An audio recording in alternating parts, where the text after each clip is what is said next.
नमस्कार दोस्तों, मैं डॉक्टर उमेश कुमार। आज हम अंतिम और लास्ट चैप्टर आपका जो इस्लाम का, उसका अंतिम लेक्चर 3।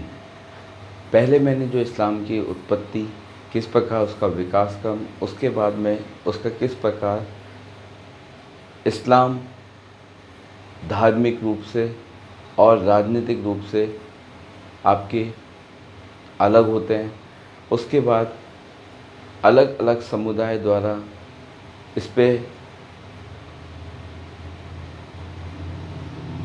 इस्लामी राज्य बनाने का प्रयत्न चलता रहता है।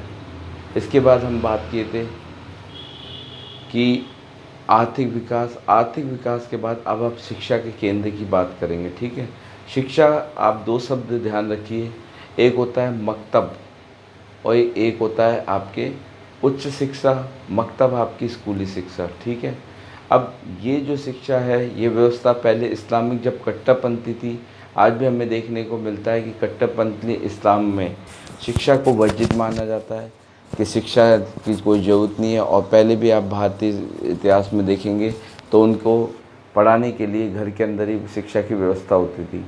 तो यहाँ पे भी आपके शिक्षा के केंद्र के रूप में जो सिकंदर द्वारा सिकंदरिया स्कूलों के अंदर जब इस्लाम की प्रवृत्ति कम हुई, यानी राजनीतिक और इस्लाम अलग हो गया, तो उसमें यूनानी भाषा और अंग्रेज़ी शिक्षा के माध्यम से शिक्षित किए गए।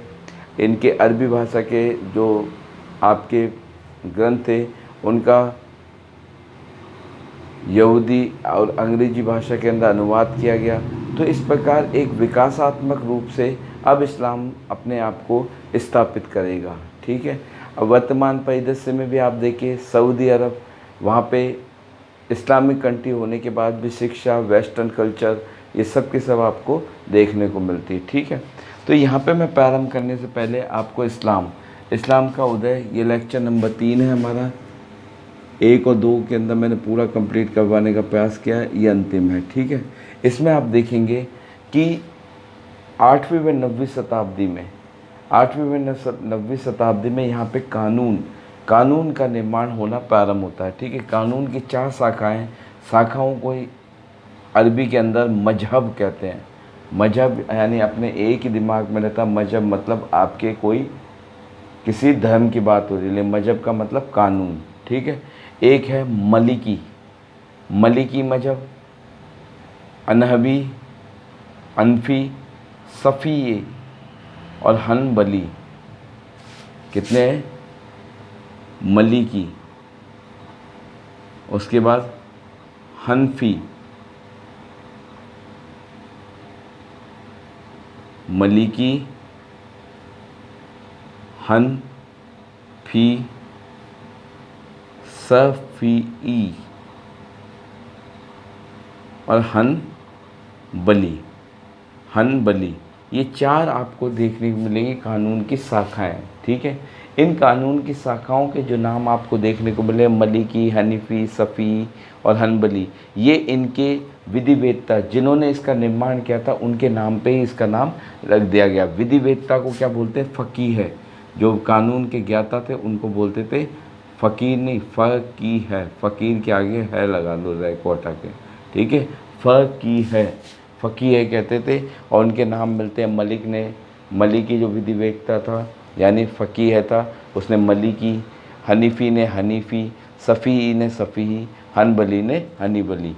और हनबली को रूढ़िवादी, यानी ये इस्लाम की रूढ़िवादी पद्धति पर आधारित इसने कानून की बात की थी। ठीक है, अब यहाँ पे सरिया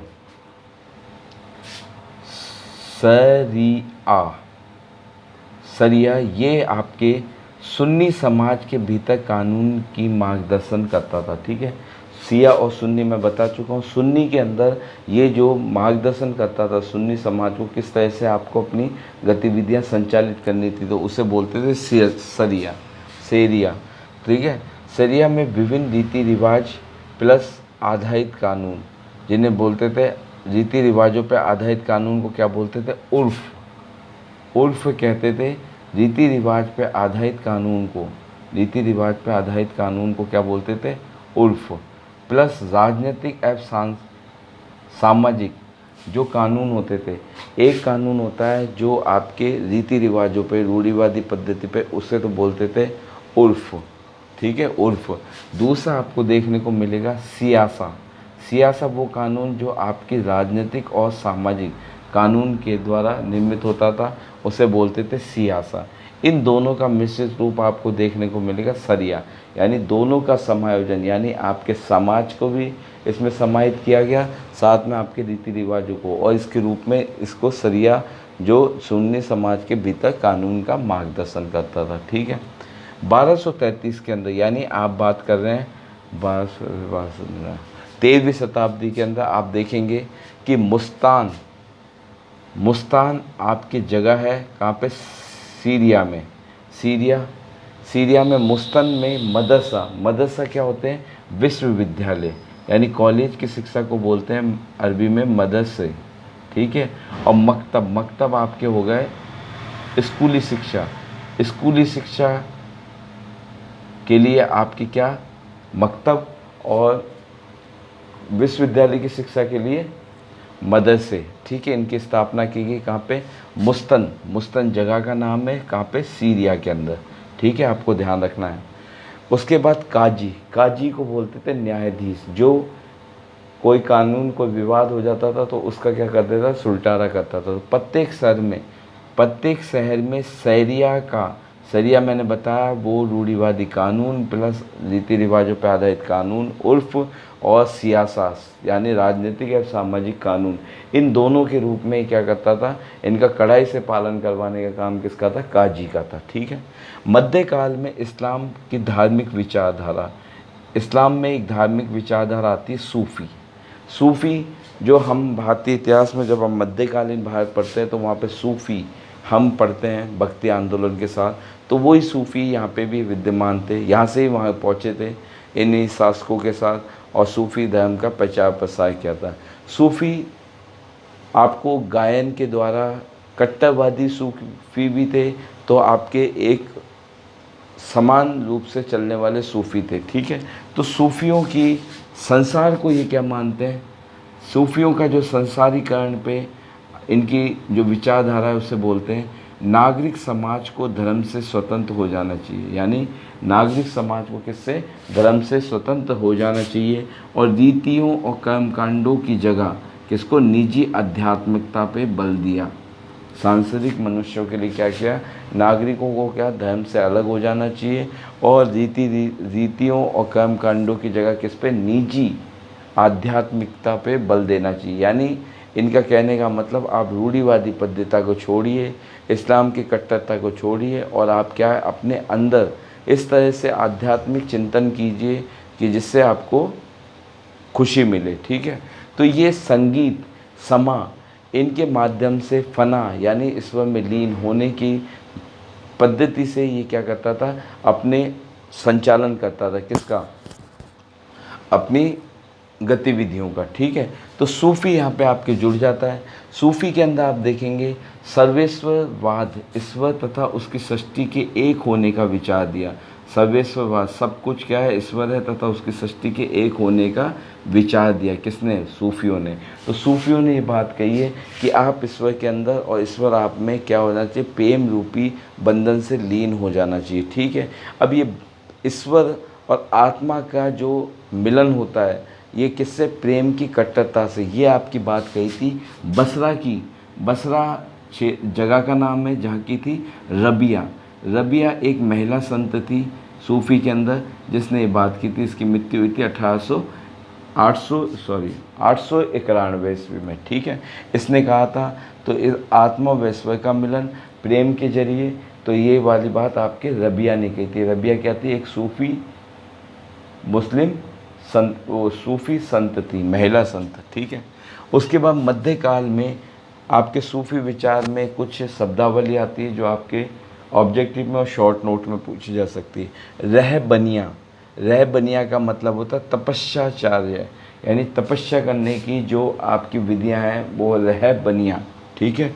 और रहस्यवाद कि ईश्वर कहाँ है, किधर स्थित है, इस प्रकार की जो आपकी सोच या आपकी जिज्ञासा है उसको खुदा का गहरा व व्यक्तिक ज्ञान प्राप्त करना, ठीक है। रहबनिया और रहस्यवाद से आप खुदा का जो क्या है व्यक्ति यानी उसको पर्सनली क्या है उनका ज्ञान प्राप्त करने का प्रयास करते हैं। ठीक है, ये किसकी देन है? आपके सूफियों की। ठीक है, सूफियों ने इस्लाम को निजी अधिक बना दिया, यानी आप स्वयं आध्यात्मिक ज्ञान प्राप्त कीजिए। संस्था यानी खलीफा का इस को क्या कर दिया कि वो खिलाफत को क्या कर दिया? कम कर दिया। ठीक है, लोकप्रियता प्राप्त की और रूढ़िवादी इस्लाम को चुनौती। अब इस्लाम को चुनौती तो देखना ही है, क्योंकि यहाँ पे खलीफा जो खिलाफत नामक संस्था बनाई थी, इसके तहत मनुष्य जो वहाँ की जनता थी उस पर नियंत्रण रखना का प्रयास करता था। सूफी आए, सूफी ने बोला निजी आध्यात्मिकता पे बल दिया, जिससे संस्थागत रूप से जो इस्लाम के प्रचार प्रसार का था उसकी जो प्रतिष्ठा थी वो थोड़ी कम हुई। इसकी वजह से और इस्लाम में कट्टरता और उनकी क्या है इस्लाम में कट्टरता रूढ़िवादी इस्लाम को चुनौती दी। ठीक है, ये आपको देखने को मिलेगा। उसके बाद आप आगे देखेंगे जूहद आपको संसार का त्याग करने को क्या बोलते हैं? जूहद क्या होता है? संसार का त्याग करना। तवक्कुल खुदा पे भरोसा। जिस प्रकार मैंने आपको बताया था एक शब्द आया था उम्मा वो आस्तिक वर्ग जो किस पे? खुदा के अनुयायी के रूप में कार्य करता था, आस्तिक वर्ग। यहाँ पे आपको एक शब्द मिलेगा तवक्कुल। तवक्कुल आपके खुदा पे भरोसा। तसवुफ रहस्यवाद को क्या बोलते हैं? तसवुफ। ठीक है, समा आपके संगीत के लिए जिस पे बल दे के आध्यात्मिक रूप से किससे? ईश्वर से मिलन करने का कार्य किसने किया? आपको सूफियों ने। ठीक है, अब यहाँ पे कुछ नाम आते हैं जो आपसे पूछे जा सकते हैं। बयाजिद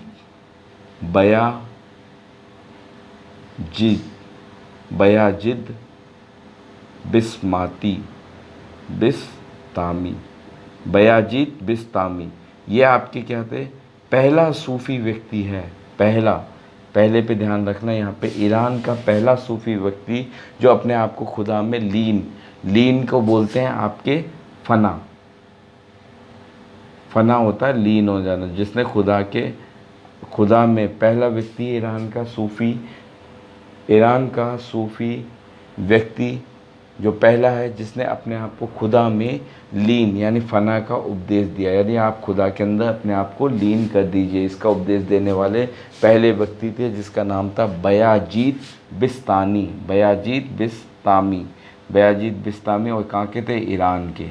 ठीक है, बयाजीद बिस्तामी ये आपके मिलते हैं ईरान के, जिन्होंने कहा क्या? अपने आप को खुदा के अंदर क्या कर दीजिए? लीन कर दीजिए या फना कर दीजिए। ठीक है, दुल नून मिस्री ये भी आपके ये सूफी संत थे। ठीक है, इनकी कब्र आज भी मिस्र के पिरामिडों के अंदर इनकी कब्र पिरामिडों के पास में स्थित है। ठीक है, दुल नून मिस्री। ठीक है, अब इन्होंने क्या घोषणा की थी? इन्होंने घोषणा अब्बासी खलीफा था जिसका नाम था अल मुतवक्किल।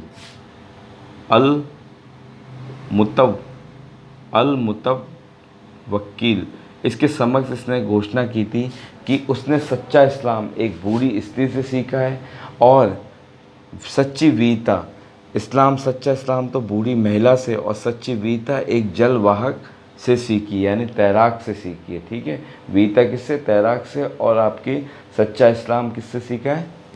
आपकी बूढ़ी महिला से। ठीक है, अब यहाँ पे मैं बोल रहा हूँ जिस तरह से राजनीतिक स्थिरता आएगी तो उसके बाद में आपके शिक्षा की ओर अग्रसर होगी।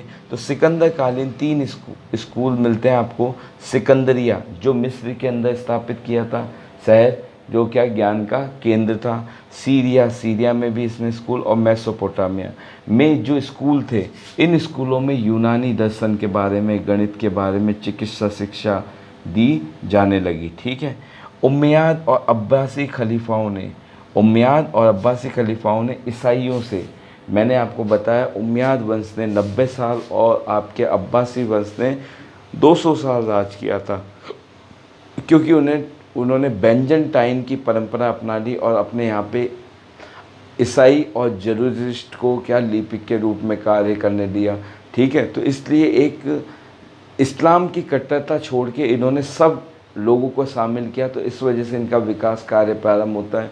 तो आपको देखने को मिलेगा उमैयद वंश और आपके बगदाद, उमैयद वंश और बगदाद के, तो ये लोग क्या करते हैं, इनके काल के अंदर अब्बासी खलीफा ईसाइयों से यूनानी व सीरियक भाषा की किताबें अनुवाद करवाते हैं। यूनानी और सीरियक भाषा में किताबों का अनुवाद करवाते हैं। कौन सी दो भाषाएं, यूनानी और सीरियक। सीरियक भाषा में किसका, अरबी भाषा की किताबों का। ठीक है। अल मानून के काल में ये शासक ही था।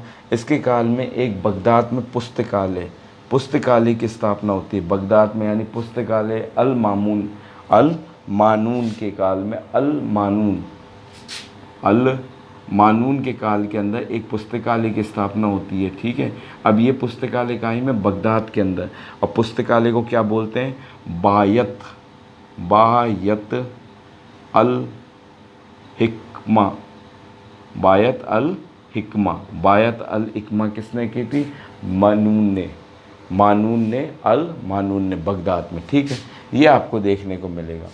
अब एक चिकित्सक का नाम मिलता है जिसका नाम है इब्न सीना। क्या नाम है, इब्न सीना।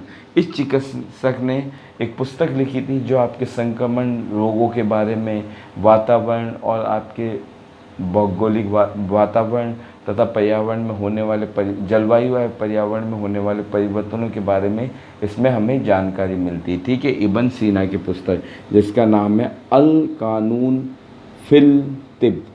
अल कानून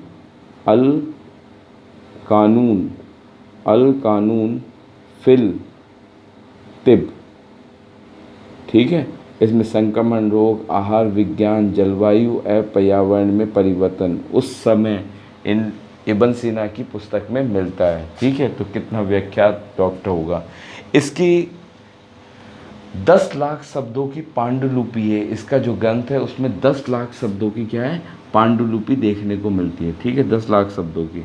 उसके बाद आता है अबू नुवास। ये फारसी मूल का, अबू नुवास ये फारसी मूल का आपके क्या था, एक कवि था जिसने इस्लाम जो कहता था कि शराब नहीं पीना चाहिए या नित्य इन पे प्रतिरोध था इस्लाम का, इसने उसके विपरीत जाके इस्लाम वर्जित फारसी मूल के इस व्यक्ति ने शराब व पुरुष प्रेम विषयों पे क्या लिखी, कविताएं लिखी। इसलिए इसका नाम पूछा जा सकता है कौन सा वो कवि है जिसने इस्लाम के विरुद्ध जाकर क्या की, आपके शराब व पुरुषों पे प्रेम विषय पे क्या कविताएं लिखी। वो था अबू नुवास। ठीक है, फारसी मूल का था। रुदकी का नाम आपके कई बार पूछा जा चुका है।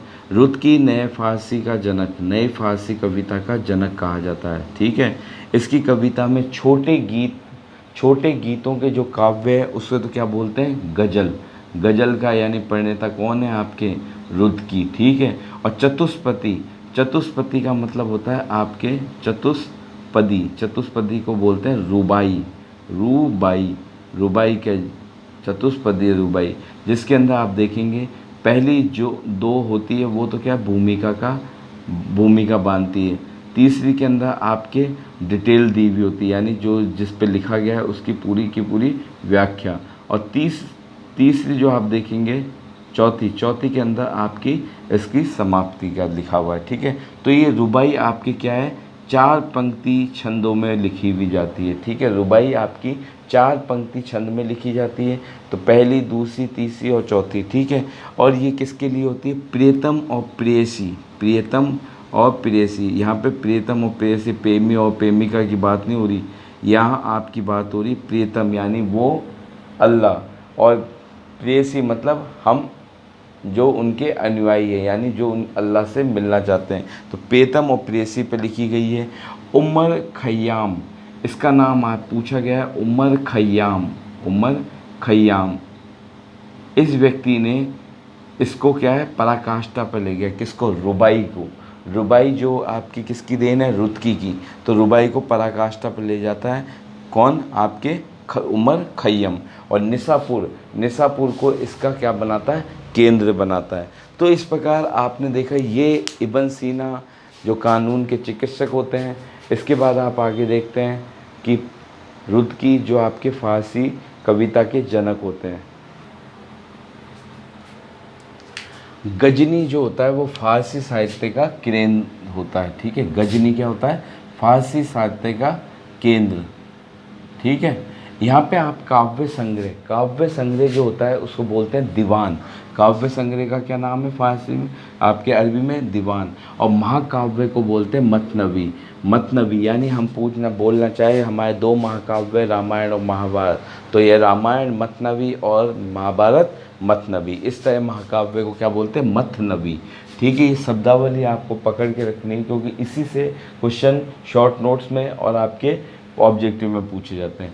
फिरदौसी का नाम हमने खूब सुना हुआ है। फिरदौसी ने लिखी है शाहनामा, राजाओं का जीवन चरित्र, ठीक है। लेकिन इसके अंदर की कृति आप देखेंगे 50,000 पद हैं इसमें। शाहनामा में कितने, 50,000 पद हैं। उसके बाद इस्लामिक साहित्य की सर्वश्रेष्ठ कृति मानी जाती है।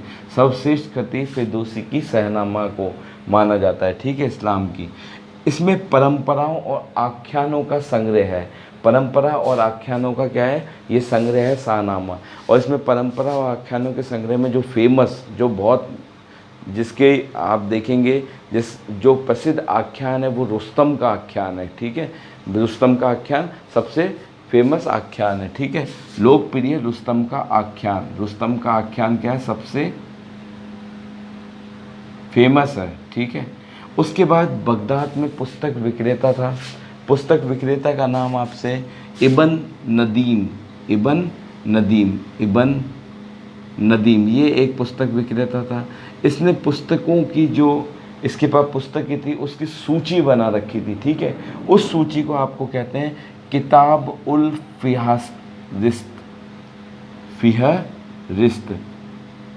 फेहरिस्त कहते हैं, ठीक है, किताबुल फेहरिस्त।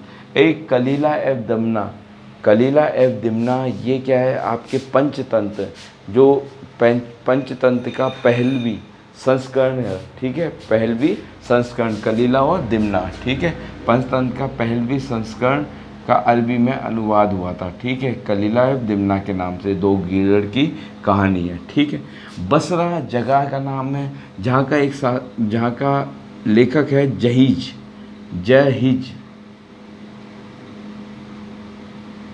इस जहीज ने किताब लिखी थी किताब उल बुखाला, जो कंजूसी की पराकाष्ठा पे लिखी हुई, कंजूसी की प्रवृत्ति पे लिखी हुई किताब है किताब उल बुखाला, ठीक है। किसने लिखी थी, जहीज ने। इतिहास की हमें दो प्रमुख ग्रंथ मिलते हैं इस काल के अंदर। बालाधुरी, ये लेखक का नाम है, बालाधुरी का नाम लेखक का नाम है, जिसने लिखी अंसब अल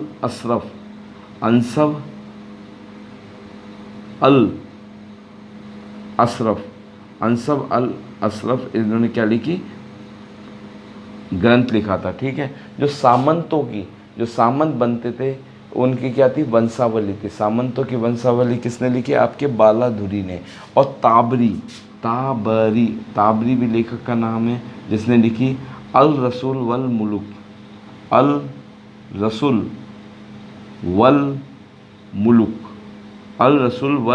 मुलुक, इन्होंने जो लिखी, इसमें आपके पैगंबर मोहम्मद साहब और राजाओं के इतिहास के बारे में जानकारी मिलती है, ठीक है। तो बालाधुरी लेखक है, जिसकी किताब का अशरफ, उसमें सामंतों की वंशावली। उसके बाद तबरी ने लिखी अल रसूल वल मुलुक, इसमें पैगंबर साहब और राजाओं के इतिहास की जानकारी मिलती है, ठीक है।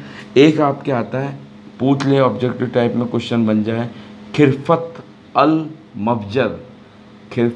मफजर, ये महल कहाँ पे स्थित है, तो ये आपके फ़िलिस्तीन के अंदर स्थित है। खिरफत अल मफजर, ठीक है, ये महल फ़िलिस्तीन में। रिहला आपके भूगोल व याता वेदांत रिहला, ठीक है। मुक़द्दसी लेखक का नाम है, जिसकी पुस्तक का नाम है एहसान अल तक़सीम, एहसान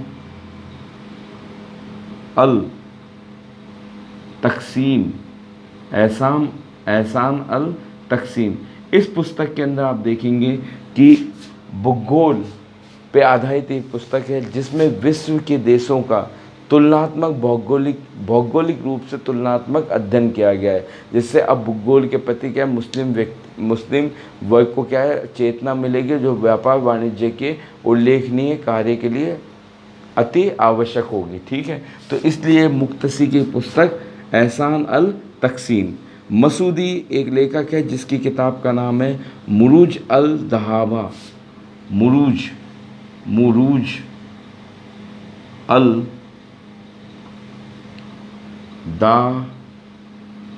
दाहाब। इसके अंदर आप देखेंगे स्वर्णिम घास का स्थल के बारे में वर्णन है, जो आपके भूगोल के साथ साथ इतिहास की जानकारी देता है। ठीक है, कौन किसने लिखी है? मसूदी ने, मसूदी लेखक का नाम है। ठीक है, मसूदी ने लिखी है मुरूज अल दाहाब। अब यहाँ पे उसके बाद जब राजनीतिक स्थिरता आ जाती है तो आपके आर्थिक, सामाजिक, राजनीतिक, उसके साथ साथ कलात्मक क्षेत्र के अंदर भी विकास होता है।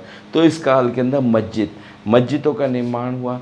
मस्जिद एक विशिष्ट कला जो खंभों पे आधारित थी, खंभों पे आधारित भवन छतें होती थी जिन्हें मस्जिद कहा जाता था। तो आप देखेंगे मस्जिद के अंदर विशेषताएं रखी गई। अब इनकी दिशा जहाँ मक्का वो बूतों का घर, तो उस दिशा के अंदर ये क्या करते थे, अपनी प्रार्थना करते थे। तो वहाँ पे मेहराब बनाए गए।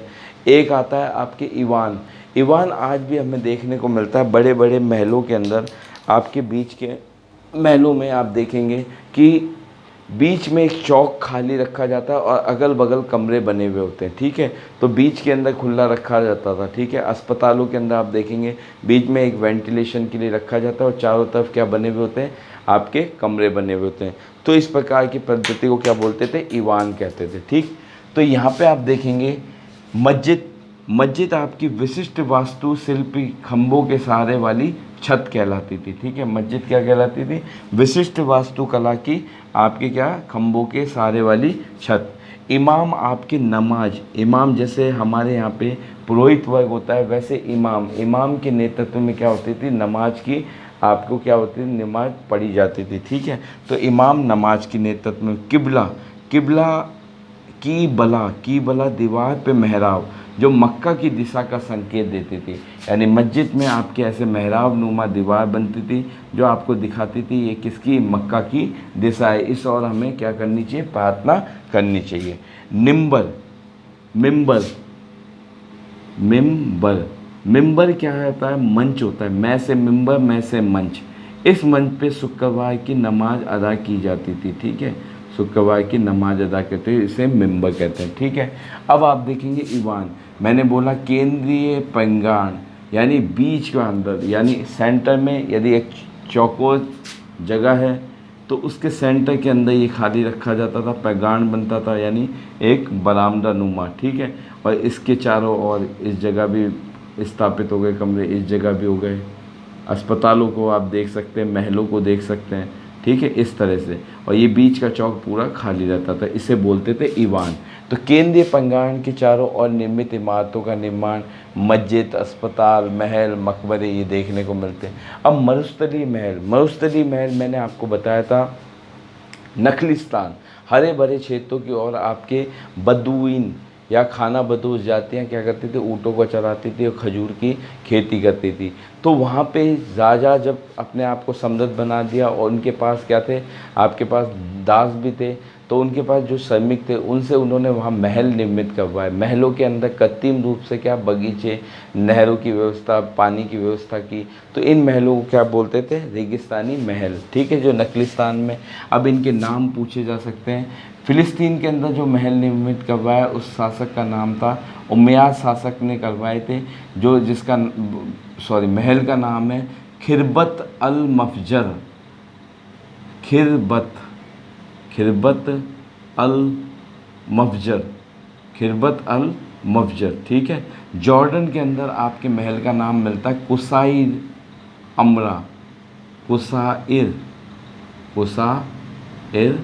अमरा। ठीक है, ये महलों के नाम हैं। समरा, बागों में बहते हुए बाग के अंदर, बाग मतलब बड़े बड़े बगीचे बनाए, उसमें बहते हुए पानी के अंदर पानी बहता रहता था, वहाँ पे शहर जो स्थापित की उन्हें बोलते थे सम्रा। ठीक है। खुश नसीब यानी सुंदर लिखाई, यानी जिसकी लिखावट अच्छी थी उसे बोलते थे खुश नसीब। क्या बोलते थे? खुश नसीब। अरबस, अरबस, अरबस आपकी ज्यामितीय व वनस्पति डिजाइनें हैं। एरेबस क्या है? आपकी ज्यामितीय व वनस्पतिक डिजाइन को क्या बोलते हैं? एरेबस। ठीक है। किताब अल अघानी, किताब अल अघानी ये आपको मिलती है, यदि पूछा जाए तो ये क्या थी? गीत की पुस्तक थी। गीतों की पुस्तक को क्या बोलते थे? किताब अल अघानी, किताब अल अघानी। ठीक है। मिसबाह, ये मैंने आपको बता चुका हूँ, मिसबाह आपके जलते हुए दीपक को कहा जाता था। और मिस्कत, मिस्कत आपको जिस आले के अंदर दीपक रखा जाता था, जिस अलमारी में दीपक को रखा जाता था, जैसे ये अलमारी, इसमें आपका दीपक स्थापित होगा, तो इस दीपक को जहाँ रखा जाएगा ये तो कहलाएगा मिस्कत, मिस्कत। और ये वाला कहलाएगा मिसबाह, मिसबाह। ठीक है। अब यहाँ पे मैंने, ये आपका पूरा चैप्टर कंप्लीट होता है, लेकिन इसमें एक मैप का जो मैं बार बार आपको बताता रहता हूँ, ये हमारा प्यारा भारत। ठीक। यहाँ से आप चलेंगे, ये आपके हो गया पाकिस्तान, जो पहले हमारा पड़ोसी, अब एक भारत का हिस्सा था। ठीक। बाद में विभाजन के बाद ये, उसके बाद आप देखेंगे अफ़गानिस्तान। ठीक। अफ़गानिस्तान के यदि ऊपर की तरफ, भारत के ऊपर की तरफ जाओ तो 5 स्थान मिलते हैं, जिसका नाम मिलता है तजाकिस्तान, किर्गिस्तान, कजाकिस्तान, उज़्बेकिस्तान और तुर्कमेनिस्तान। ठीक है। तजा, किर्गिज, कजा और उज़्बेकिस्तान और तुर्कमेनिस्तान। ठीक। इनके बीच में तुर्कमेनिस्तान के ऊपर अरल सागर मिलता है। अरल सागर जो आपको मैंने बताया था तुर्की, तुर्किश से आए थे, तो वो ये क्षेत्र था जो तुर्की के ऊपर, और यहाँ पे क्या थी? खेती बाड़ी, और यहाँ पे योद्धा मिलते थे जो घोड़े भी चलाते थे और सैनिक के रूप में क्या है? सेवाएं दी थी। ठीक है। ये वो तुर्की आ गया। उसके आप नीचे उतरेंगे, तुर्की, तुर्कमेनिस्तान। ठीक। उसके बाद आप नीचे की तरफ देखेंगे तो यहाँ पे आ गया आपका ईरान। ईरान के अंदर जो क्षेत्र हैं वो आपके बुखारा। ठीक है, बुखारा। उसके बाद में आपके समरकंद, फिर खुरसान, उसके बाद निसापुर, उसके गजनी। तो ये क्षेत्र आपके ईरान क्षेत्र के अंदर समाहित है। ठीक। उसके बाद आप देखें इराक, इराक के अंदर आपके समरा और बगदाद और कूफा, जहाँ कूफा की मस्जिद में आपके मोहम्मद पैगंबर, मोहम्मद अली, अली के जो चौथे पैगंबर थे, वो खलीफा थे, अली की क्या है? मृत्यु कूफा की मस्जिद के अंदर खरीजी द्वारा की जाती है। ठीक।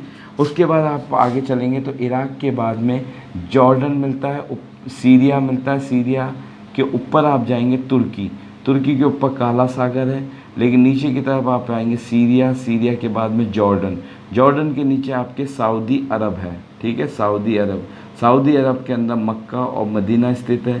फिर यमन, ओमान।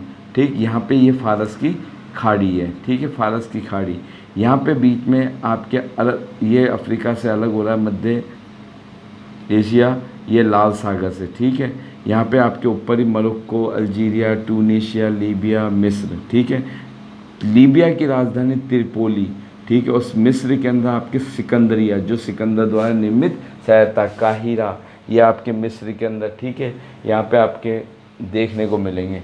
उसके बाद आप ऊपर की तरफ जाएंगे तो भूमध्य सागर से, ये यूरोप से भूमध्य सागर से अलग होने वाली कौन, यूरोप से अलग कौन कर रहा है अफ्रीका को? भूमध्य सागर। वो अब भूमध्य सागर आपके मध्य एशिया में भी मिला हुआ है। ठीक। तो यहाँ पे आप सीरिया से ऊपर जाएंगे, जैसे मैं आपको बताऊँ अलग से, तो यहाँ पे आपके तुर्की है,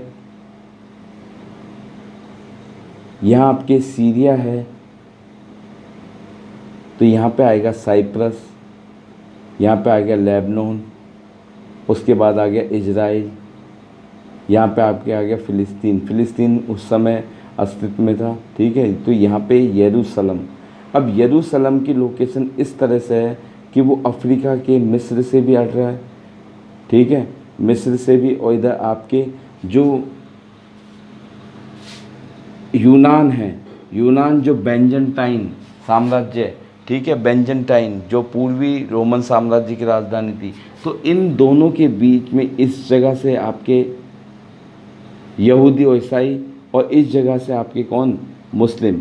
यरूशलेम सबके विवादित विषय था, ठीक है, विवादित। आपने देखा था कि यहाँ पे ईसा मसीह को क्या मिली थी, ईसा मसीह की क्रॉस पे चढ़ाया था, उसके बाद में उन्होंने पुनर्जीवित हुए थे। इधर ही आपके मक्का के आपको देखने को मिलेंगे पैगंबर मोहम्मद साहब यहाँ से स्वर्ग की यात्रा पे था। तो यरूशलेम हमेशा विवादित रहता है। एक मैंने बताया था समझौता हुआ था जिसमें ईसाइयों को क्या दी थी, छूट दी गई थी, एक गलियारा दे दिया था कहाँ, यहाँ पे आने के लिए, ठीक है, बुहावियों। तो ये यहाँ पे पोजीशन रहती है, ठीक। अब ये जो क्षेत्र हैं त्रिपोली भूमध्य सागर, ये आपके दिया हुआ मैप है आपकी पुस्तक के अंदर, इस पार्ट के अंदर। काला सागर आपके तुर्की के ऊपर है, कैस्पियन सागर आपके ईरान के ऊपर है, तो जो अरब सागर से भी आपके तुर्कमेनिस्तान से भी लग रहा है, और यहाँ पे लग रहा है, क्या नाम है आपके, यूरोप से। अब यहाँ पे आप देखेंगे जॉर्जिया, आर्मेनिया और अजरबैजान, ये आर्मेनिया क्षेत्र आपके मध्य एशिया से लगता हुआ है। तो इस प्रकार आप देखेंगे ये पूरा का पूरा मैप आपको बताया गया है कि इसी पूरी घटना का क्रम आपके पूर्वी रोमन साम्राज्य, इधर आपका इस्लाम, और यहाँ पे पूरा इस्लाम का क्षेत्र धीरे धीरे ये आपके धर्म युद्ध में परिवर्तित होता है। उसके बाद में फिर यहाँ पे राजनीतिक स्थिरता आती है, राजनीतिक स्थिरता के बाद में यहाँ पे सुदृढ़ीकरण का कार्य होता है, और एक तरफ से ये मध्य एशिया आपके मुस्लिम कंट्री में कन्वर्ट हो जाता है, और ईसाइयों का ध्यान अब साम्राज्यवाद की ओर हो जाता है। आपको मेरे जो मैंने एनसीईआरटी की सीरीज कैसे पढ़ाना चालू किया है वो आपको कैसी लग रही है, मैंने जहाँ तक है पूरी बुक के अंदर जो जो एनालिटिक की चीज़ थी वो मैंने आपको समझाने का प्रयास किया। प्लीज़ आपको अच्छा लगे तो कमेंट में ज़रूर बताइए, लाइक कीजिए और सब्सक्राइब कीजिए। नमस्कार।